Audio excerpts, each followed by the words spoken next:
Hello viewers, আসসালামু আলাইকুম। আজকে আমরা তুলনা করব বাংলাদেশের সর্বকালের সেরা খেলোয়াড় তথা সর্বকালের সেরা ওপেনার ব্যাটসম্যান তামিম ইকবাল এবং ইন্ডিয়ান হিটম্যান রোহিত শর্মার ব্যাটিং কম্প্যারিজন। তারা দুজনেই খুবই ভয়ানক ব্যাটসম্যান, একাই যে কোনো ম্যাচের মোড় ঘুরিয়ে দিতে পারে। প্রথমেই আমরা দেখব টেস্ট ক্রিকেট।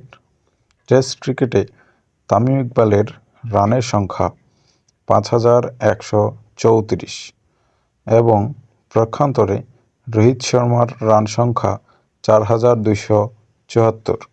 ওয়ানডে ক্রিকেটে বাংলাদেশের সফল ব্যাটসম্যান ৮,৩৫৭ রান করেন তামিম ইকবাল এবং রোহিত শর্মা করেন ১০,৮৬৬।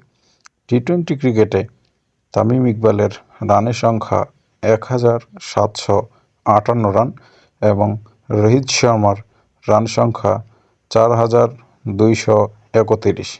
সবখানের বিবেচনায় রোহিত শর্মা অনেকটাই এগিয়ে। তামিম